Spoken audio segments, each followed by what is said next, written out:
listeners, you're listening to the Kobo ReWriting Life Podcast, where we highlight an episode from our backlist that will bring you insights and inspiration for growing your self-publishing business. I'm your host, Tara Kremen, Director of Kobo Writing Life. To kick off 2026, I picked this conversation with Kate Tilton. The new year is a great time for planning, so I wanted to highlight an episode that speaks to making and achieving your publishing goals. Kate has an author service business and is a wealth of knowledge, having worked with authors for over a decade, and I had the pleasure of connecting with her in person at NINC last year. I hope you enjoy this episode, and maybe it helps you plan out your author goals for the remainder of 2026. Also, just a heads up, there is a brief mention of COVID lockdowns as this was recorded in 2020. So if you're sensitive to that, feel free to skip forward. So today on the podcast, we're talking to Kate Tilton, who is an author consultant. Is that what you call yourself? Yeah. Is that your title? Yeah.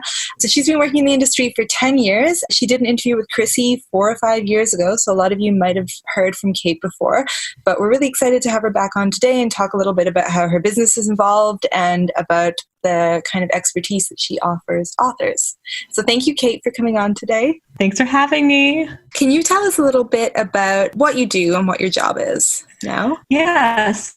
So as you mentioned, right, when I first came on the podcast, I was just doing assistant work. And that's all that kind of admin work and, like uploading things to different retailers, going to the post office. I still do that work for some of my clients. But what I was finding is, a lot of my clients that I do have, I've had for many years, and it became harder to take on new authors, and I wanted to still be able to help. So I started doing more on the consultation side. And I find like there's, 3 different kinds of authors that I'm helping there. There is the new author who is just finding all the information out there to be overwhelming and needs someone with expertise to kind of bounce ideas off of and make sure the choices that are making make sense for them, make sense in the world of publishing. Then there are the, established authors who are just feeling really stuck, whether it's stuck with, where their career is going or what to do when it comes to marketing.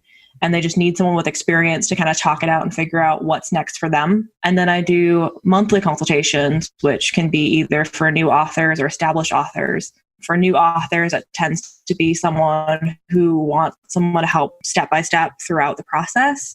And for established authors, it's usually about accountability and having someone to bounce ideas off of long term so that they know that they have someone to keep them, on track and also to keep them appreciating the work that they've done. Awesome. Can you tell us how you got started? Because I kind of love this story. Yeah. So I was a senior in high school.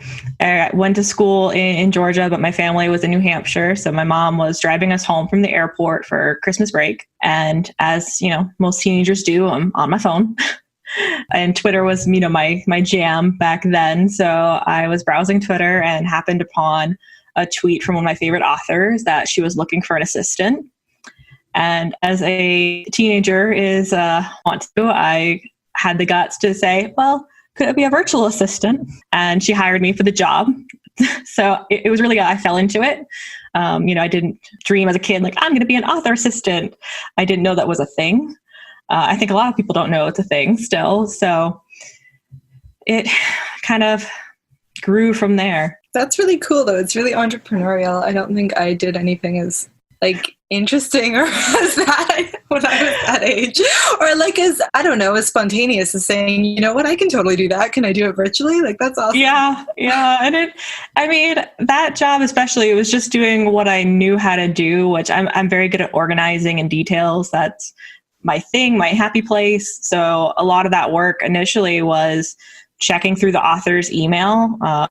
She got just a crazy amount of emails. So it was sorting through that, getting rid of the hate mail that no one needed to see, putting the fan mail in a folder for the author for later, making sure that requests for appearances went to the publisher, and anything that was urgent that the author needed to see, that they were aware of it.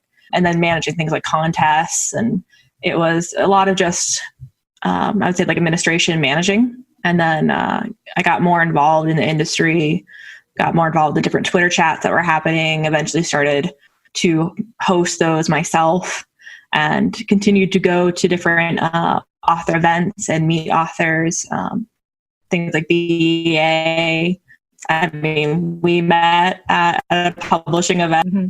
Do you get most of your clients through word of mouth and other authors? I think in part, yes. And also people tend to Google and I pop up, I guess.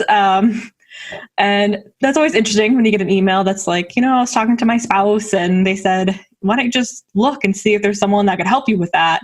And then they're like, and then I found your site, so I'm contacting you. And you're like, that's great. But I think it's a lot of things like the podcasts. I mean, doing the Kobo podcast, doing other articles for different websites. So if you Google like help for authors or author assistant, chances are I'm going to pop up somewhere. And I've definitely had clients say like, I was looking and you just kept popping up everywhere.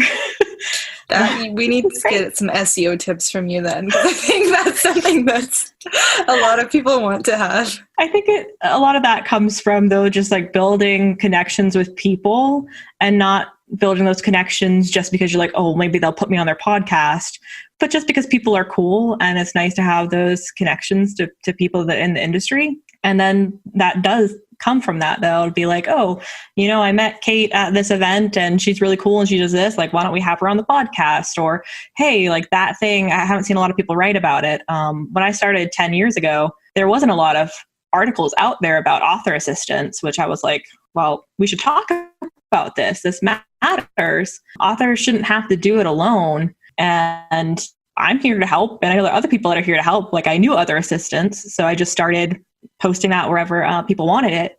And I think that it kind of organically grew. I'm just curious when you decided to make a business out of what you were doing. I started in high school, right, working with that one client. And the interesting thing about that was at the time, I put a lot of stock into that was my identity. I was this person's assistant. And, in college, I woke up one day to an email that was like, hey, I have to let you go, which was devastating to me. It wasn't like I did something and it just, sometimes these things happen. And for a time, I didn't know that I was going to continue. I was in college. I was still under the thought that you did well in school to get into a good college and you did well in college to get a good job. And that's not how it works, but that's what I thought at the time. Mm-hmm. But I love books. Books got me through so much in my life. So I was still participating in different things like going to author signings, something that I didn't have a lot of where I grew up. So it was really important to me to be able to go do that. And I really enjoyed it.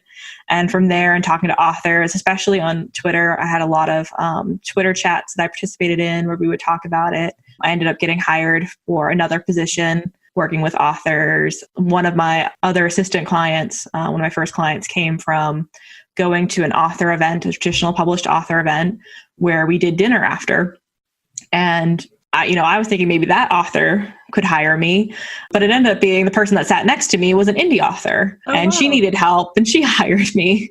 So it's kind of interesting how that fell. I mean, I still work with traditional authors, but the majority of my clients are indie or they traditionally publish and also indie publish. And that's kind of where I fell into. And it kind of makes sense in a lot of ways. As an indie author, you put on all of the hats. So having extra help on your team is very helpful. And I like business. I like the marketing aspect and focusing on making those human-based connections when it comes to marketing versus more of the kind of technical side of things. I don't think it's wrong to do that. If you're good at Facebook ads and you enjoy that, that's absolutely fine. But I find there are a lot of authors who don't enjoy that. And it makes more sense for them to put their efforts into building up a readership that's going to be loyal to them long term. So that's where I focus. But yeah, it kind of grew organically from there. I ended up so I started in 2010 and then 2013, Joel Freelander of The Book Designer had me do a guest post on his website about assistants. And then I started getting a lot of clients and ended up making the decision to stop going to school and pursue the business, more full time. So I did school like part-time to get an associate degree, but instead of going for the bachelor's like I planned, the business kind of took over and, now we're in 2020 and I'm still here. So that's awesome. So something's working. Yeah, I think, there's definitely a part of it that's luck. And I think a bigger part of it is just the building of connections with people. And you never know when that's going to bring something new. Like you'll talk to someone and years later they'll hire you on for a project or they'll put you in for a cool opportunity that, was never expected.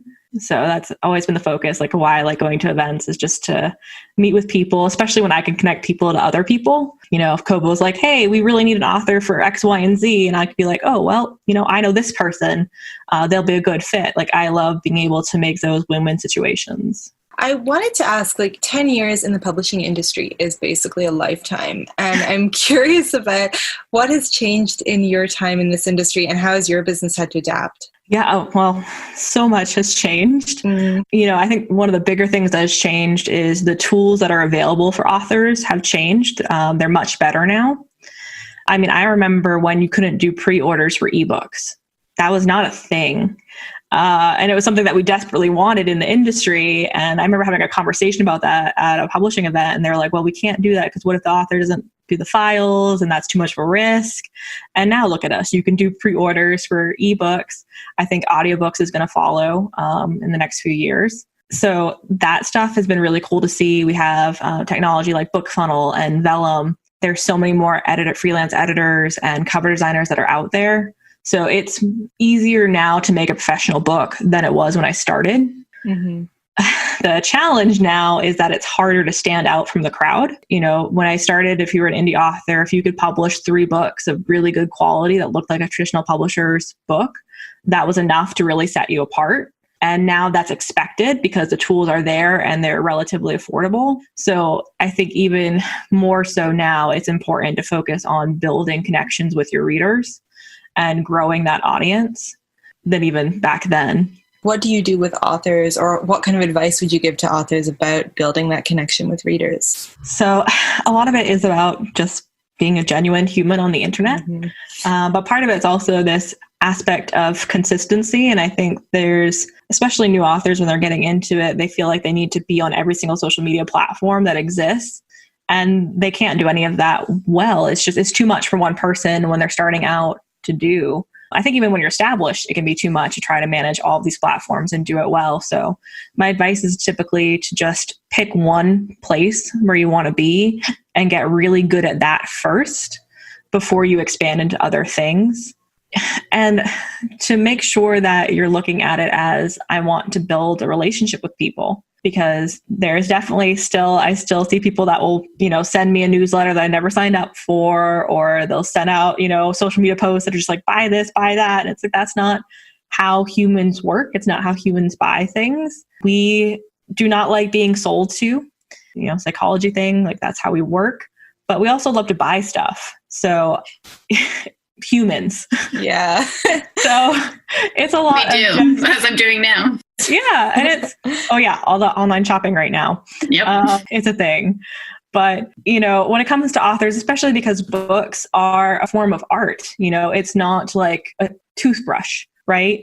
So it's less about, the features of this thing. It's a lot more about the feeling behind it, especially if writing fiction, or the escape that you're providing. So connecting to readers in a way that makes them want to support you, then they're going to share about you to other readers. And that's how you grow a large platform without having to talk to every single person who reads your books. But as you build it person by person. And I think there's this idea that there's like the secret magic bullet out there, and that, I need to sign up for this course or that course, and that will change everything. And, it doesn't. It's a lot of little things, and it's a lot about consistently trying and building. It's a race, marathon, not this kind of instant shoot to success thing. Like anyone that you've seen this overnight success in publishing is not an overnight success. They worked many years behind the scenes before they had that big break. And I think a lot of publishing, there is an aspect of this luck that's involved. But I also think luck doesn't happen to people who are not actively working to build an audience. Mm-hmm. So I was thinking, as you were saying that, I had a conversation with an author recently, and they asked me this, so I would like your take on it. We were talking about what you're saying is so true about being authentic online and building those connections, but where does that come in if an author doesn't necessarily want to share aspects of their private life, or they want to have a personal life? Is there a way to reconcile that, do you think? Yeah, and this is a great thing, because I've also had, authors who are parents, and they're like, I don't really want to share like pictures of my kids. I'm like, don't do things that make you uncomfortable. Mm-hmm. You can share things that are important to you that are not super personal either. You don't have to go on social media and share your deepest, darkest fears. but you might be sharing how you enjoy this television show or you enjoy reading this kind of book. For me, like I have cats, so people hear about that a lot. I also really like K-pop. So it doesn't have to be something that's like so deeply personal. It can be something that if you're going to a party and chatting to someone new, like what things would you talk about? It might also be that you talk about things that are currently happening. I lean towards, I don't talk politics. For me, that's just, I feel like it's not somewhere that I want to go with my platform. I prefer to focus on what can we do, what good things that we can do. And that's my focus. But you can talk about current events without getting super political too. And that was a decision I made when I first started. For me, I just found that the social media aspect isn't a great way to have a discussion about those kind of things. And it was also not who I wanted to be when it came to the internet. So I think there's that aspect of it where, just because something matters to you doesn't mean that's necessarily what you want to do when it comes to your online presence. And that's kind of a funny thing. Like we talk about being genuine, but also how you have kind of different personas.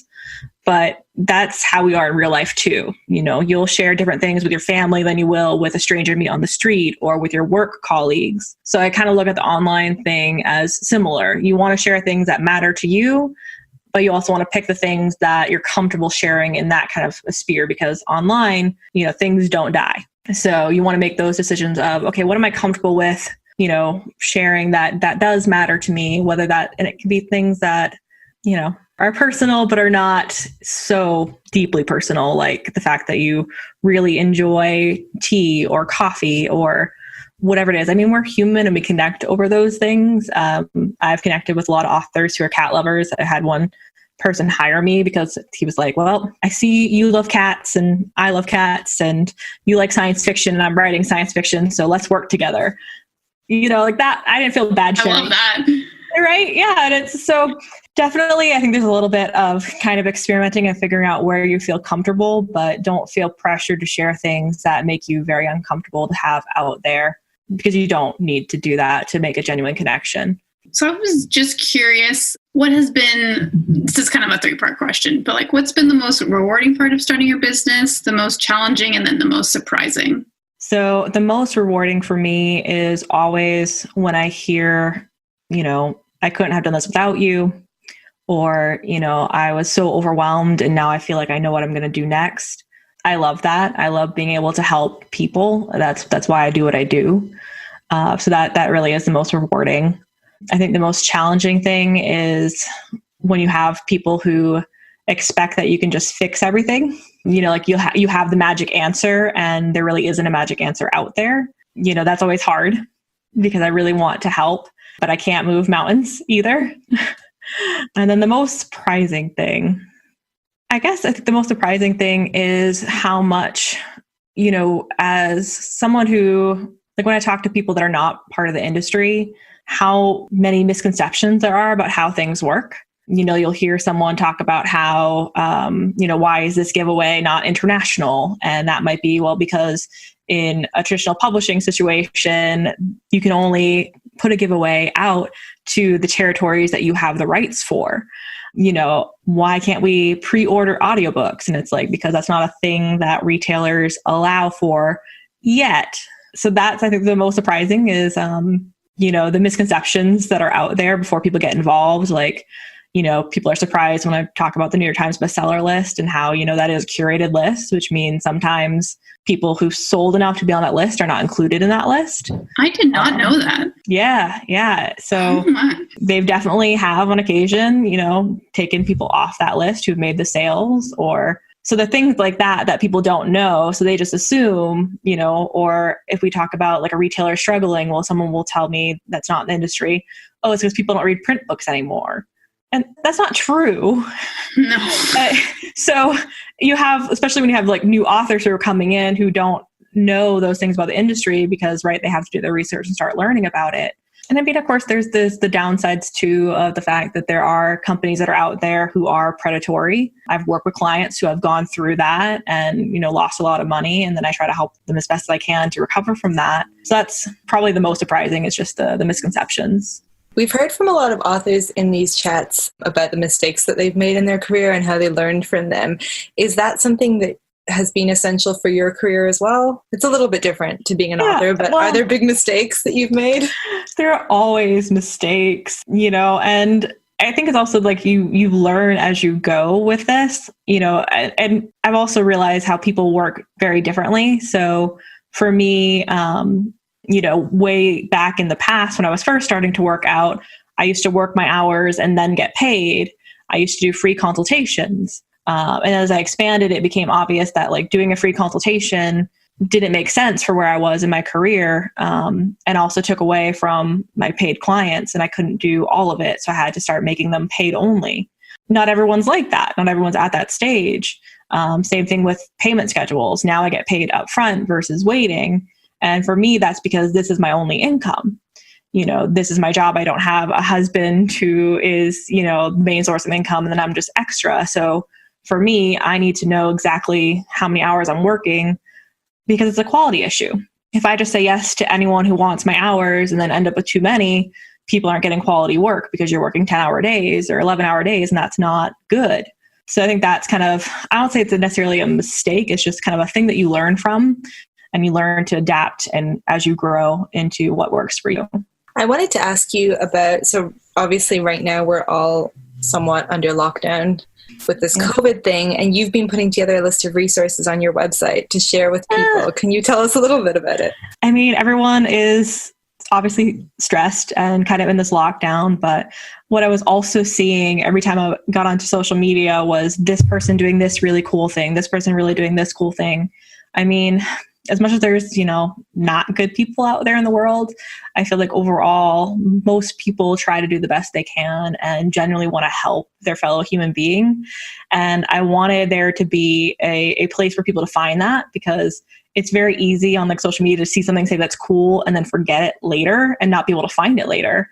So I was like, and that was something even for me. I'm like, all these cool things, and I have 1 million bookmarks now. So I was like, well, this is going to take a lot of time, but I'm just going to sit down here and put it all on a list. So yeah, I spent a couple of hours just poring over all the things I'd bookmarked and put it together in a list that I tried to break down into categories that made sense. But that's everything from, free or discounted books, free discounted audiobooks, activities for your kids, education supplements for your kids, things for you to do that are not reading, that are also engaging, financial resources, people in the US. I will certainly add international ones if I find them. And then some really cool things for authors. Some companies do have some training courses that they're offering for free or discount, or ConvertKit's offering a free plan now. So I hope it helps. That's been a really nice side effect amid all the bad news right now. It's been really nice to see how the author communities come together and is offering things where they can, or even just offering support and that kind of thing. So nice to see. I mean, that's something I've always loved about publishing, is how much people really like helping other people. Sometimes we can be a little bit awkward, like myself included, when you go to an event and you're kind of introverted. Now you have to try to talk to people. But, once you get through that kind of awkward phase, you realize that, everyone here is here because we have a passion for stories, and you can bond over that, and people genuinely want to help each other. So it's something that I really enjoy seeing, and something I'm, excited to see again when I get to go to in-person events, when we do those again, because I know we will. We're social. Absolutely. Online is nice, and it is not the same. Yeah. So you mentioned a little bit earlier about working with more established authors, and I wanted to ask a little bit more about that, because I think that's a challenge. Is some authors that are pretty comfortable in their career and they're doing well, and then there comes a point where I guess you stagnate a little bit. And where do you come in that situation? Yeah. So for that, typically it is kind of when you have an author who is established, but they're feeling kind of stuck, and just talking through what they really want from their career. I think there is this kind of, I guess it's a little bit of a problem, right? That we look at success as kind of only one model. You have to be 6-figure author, 7-figure author to be successful as an indie author. And, that's not success for everyone. That's not going to make everyone happy. So sometimes the conversations with authors are that, like what really brings you fulfillment? Because it might be that, yes, you really want to push the writing harder and push the marketing and really grow. a larger income, or it might be that, you're pushing so hard that you're feeling burned out and this is not really bringing you fulfillment. So where is that middle ground without just, calling it quits and changing your whole life around? So, that's a big discussion that I have with a lot of authors is what's going to make you happy? And then how do we make the steps to get there and break down that goal? So for new authors, that can be like, I want to quit my day job. So it's like, okay, like how much money do you make from your day job? Like, let's break that down. And then for established authors, that can be, well, what do you want to do? Do you want to start building more of a direct readership? Do you want to grow on a certain platform? Do you want to grow your newsletter list? Where are you connecting with people? Are you connecting with people anymore? Have you stopped doing that? And kind of figure out what makes sense for them. Is there one particular kind of simple error that you see people making a lot, or is one small change that people can make to boost their careers? Or is it never as simple as this? For me, I always look at every author as an individual. So I feel like there's not necessarily like one answer that will solve everything. Although the biggest one does tend to be that of really looking at, what do you want out of this? Because I have met authors who they really love their day job. They don't want to quit it. And then I have some authors who, they're professional speakers. So for them, writing is not what's going to make them their huge income. It's part of an overall, platform builder for them to do more speaking. So I think that's probably, if there's like one thing that I see most authors struggle with, is they try to take on too much just because someone said, well, this is a thing that helped me do this, without thinking, is this the thing that's going to be right for me? And that's kind of the biggest pitfall I see, especially and that happens new authors, established authors, is that fear of missing out, that or comparing themselves to other authors. And that never works well. Yeah, I can see that being really challenging because there's so many huge success stories in the industry. And especially if you're just starting out, like looking at these other people and going, oh, like, how do I compete? How do I compare? Yeah. And part of it, I feel like, is trying to get rid of that idea of like, oh, we're in this huge competition with other authors. I mean, yes, there is a competition for people's money, but it's also kind of, authors are going to read more than one author, and people are going to buy more than one book in most cases. And really, you want to build the readership that is going to stick with you. So it's like, instead of trying to focus on, well, just that quick sale, focusing on that long term. If I want to have a career, I want to build up the readers who really like my kind of story. Like I'm a huge fan of Victoria Schwab and her writing, and she's written things for middle grade, for young adult, and for adult. And I read it all because I really like her as, as a person online, what she shares. It's very genuine, and I like her storytelling, how she writes her books. So that's the kind of reader that you want to build up, is someone who will follow you. And you'll still get, the people who only will buy one book from you, and that's fine. But I think that kind of narrowing the focus into like, who is that ideal reader for me? Who am I really writing this book for? It takes a lot of pressure off of this idea of like, I need to talk to everyone, and anyone that can read English could buy my book. You can't pitch a book to everyone who speaks English, because we all have different things that we enjoy and different things that we're looking for in stories. So who are you really writing your books for? Yeah, I love that author's books. Yes, she's great. And you're right. Like, I do read everything that she writes. Yeah. So like that would be like, we are her ideal, target audience. So she talks to us directly. And then you'll still have people, like there'll be people who, kids who'll read her middle grade stuff who won't read her other stuff.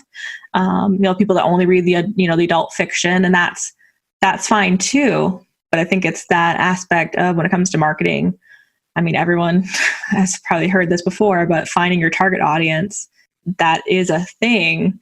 And it's something that's very easily overlooked or forgotten over time, I think, because it can be so easy to get kind of overwhelmed with, well, okay, like 1,000 people bought this book. Who are they? And it's like, they might not all be your target audience.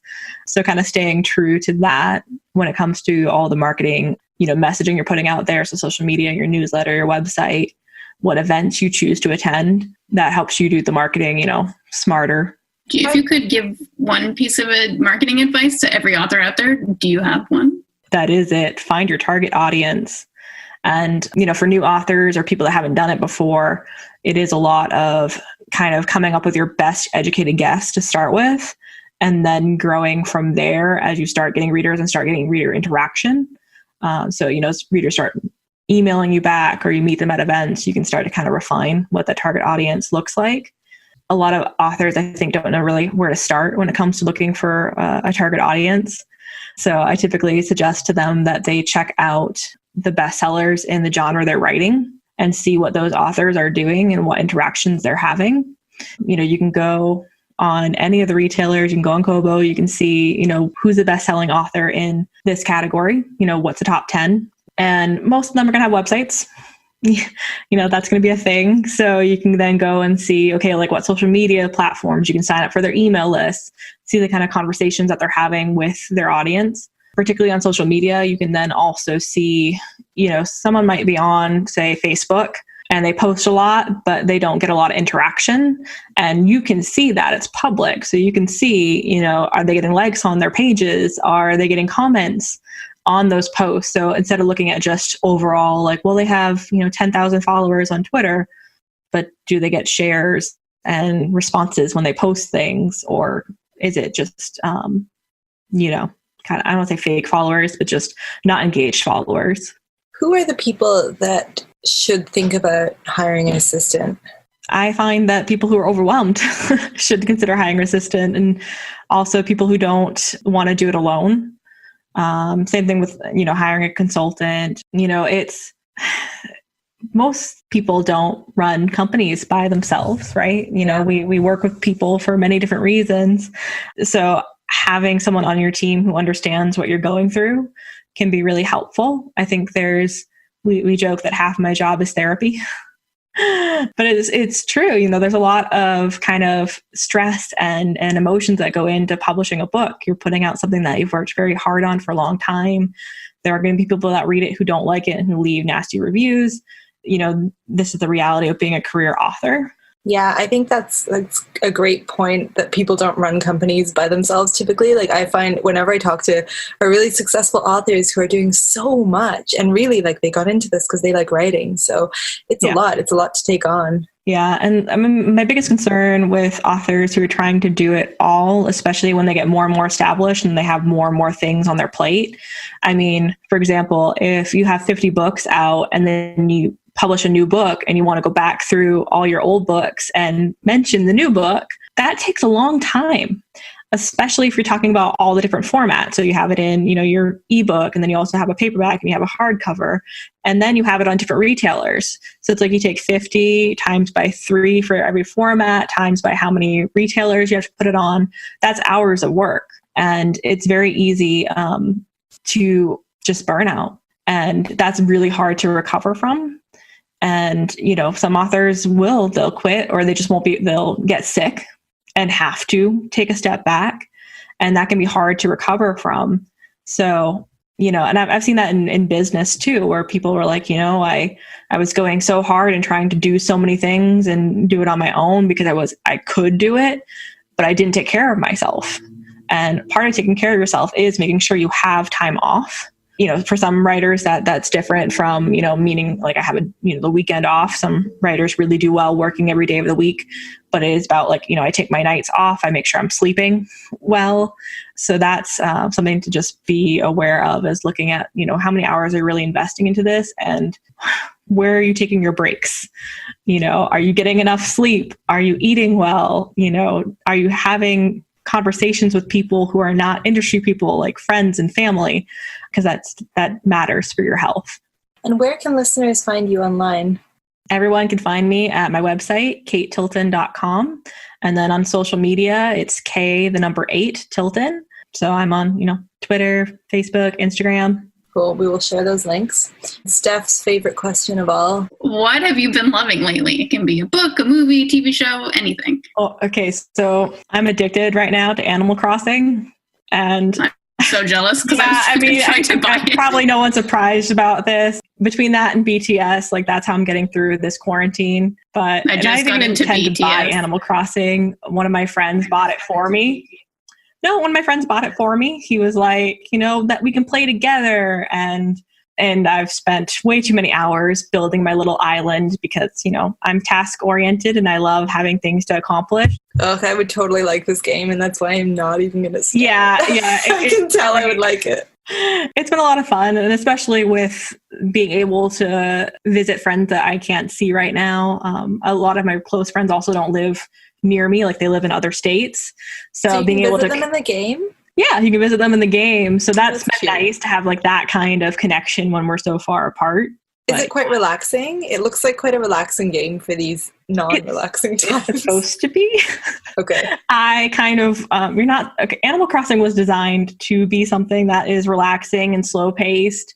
You're not supposed to what they call speed run through it, but I like to get things done. So, I upgraded my house all the way, and I'm working towards that 5-star island. And I love that.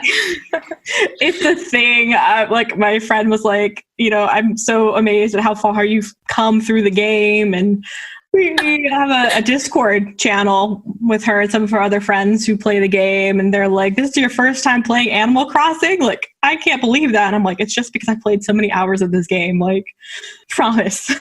Yeah. This is the accomplishment. Yeah, this is my accomplishment in quarantine, is that I have a great island in Animal Crossing with all kinds of flowers. I tried to buy a Nintendo Switch specifically to buy this game, but they're all sold out in my area. Yeah, I went through the same thing when I tried to buy my Switch. Initially, it was when Breath of the Wild, Legend of Zelda came out. And my friend had a Switch. I was like, I don't really play video games all that much. I don't need to buy a new system. It's fine. And I went to visit her, and she was like, well, you should see the opening of the game. And then she puts the controllers in my hand, and I was hooked. It was another one of those games where there's so much to do and so much to discover that I would play it for an hour and be like, 10 minutes have passed. And she's like, no, it's been an hour. And at that time, though, Switches were completely out of stock. So I started calling Best Buy every week, and eventually they said, yes, we're going to get them in stock. And I was there with my chair first thing in the morning. Mm-hmm. I did the thing. And so I understand the struggle right now. I want to look at it. Steph, are you willing to do that? I feel like you need them to deliver it to you, right? Yeah, this is a little bit different with quarantine. You can't just stake out the Best Buy. But That's true. Oh, well, I swear it was sold out in 5 minutes from when I saw it was posted like in stock. Yeah. I understand people. Well, they do have a mobile version of the game, which, Oh, really? Yeah. There's a free mobile game called Animal Crossing Pocket Camp, I think. Okay. I think that one doesn't quite have the same visibility, like visiting abilities, but I also haven't played that in years. Like, that was my second time, like, dipping my toe in Animal Crossing and being like, yeah, no, this isn't for me, deleting the app. And then my friend bought me this one, and never turned back. It's a problem. Like, after this, I'll probably go and play for a little bit, and Perfect. It's a thing. This is how we spend our days now. There's no shame in anything anymore. New hobbies. I'm also watching a Korean drama that's great. So my friend gets off. Which one? It's called Touch Your Heart. Oh. And it is about a actress who ended up in this huge scandal 2 years ago and hasn't been able to get work since then. And finally gets a writer who says, okay, fine. If you go and work in a law firm for 3 months, I'll let you have this role. And so she goes and starts working at this law firm. And I love Mr. Lawyer. He is great and is just so blunt and honest. And, she's that actor. So like, she'll say certain things, come up with excuses, and he'll totally buy it. And it's adorable. It's just enough of that kind of romantic comedy. And then they also throw in some really serious stuff, like her whole case and why that happened was because she was being stalked. And that comes in. So there is that drama aspect. Korean dramas are wonderful writing for the most part. They don't. I just got into them. Oh, okay. So there, I have recommendations. I just watched, the first one I watched was Romance is a Bonus Book. Yes. It was so lovely.